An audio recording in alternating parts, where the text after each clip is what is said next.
Hey, Brett here, and today I'm going to show you a quick little release for your iliacus muscle. Your iliacus is one of your hip flexors, along with your psoas, and what those muscles do is that they flex your hip. So when you're sitting all day, those muscles are constantly shortened, and they get kind of adhesed, they get trigger points in them, and they have all kinds of dysfunction, which can affect your posture and performance, and cause back pain, all kinds of things like that. It's kind of a tricky muscle to get to because it's kind of on the inside of your hip bone. But there's a way that you can release it yourself using your hands, and I'm gonna show you that. So let's do it. All right, to do this release, you're gonna need to lay down on the floor. And what we're gonna do, I just wanna start out pointing this out. You see this little kind of bony prominence of your hip bone?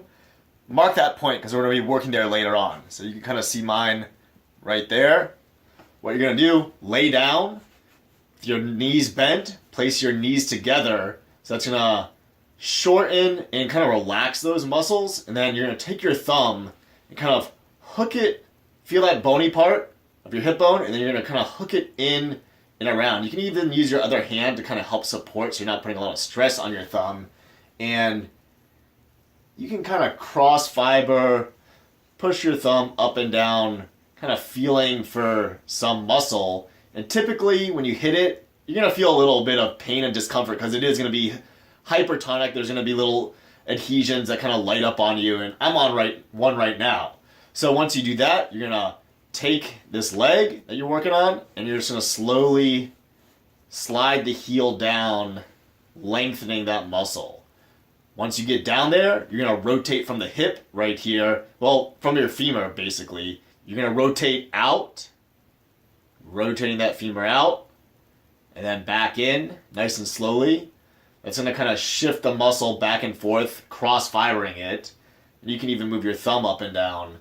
And then you're going to slowly slide that heel back up.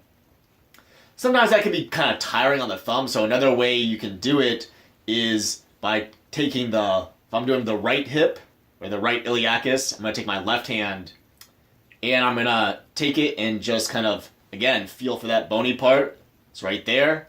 Kind of slide to the front and then kind of up inside the hip, and you'll feel that muscle tissue. And again, I'm supporting it with my other hand here just to make it easier on my fingers. Don't want to overstress them.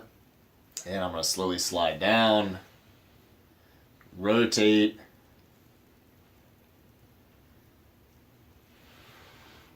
and back up.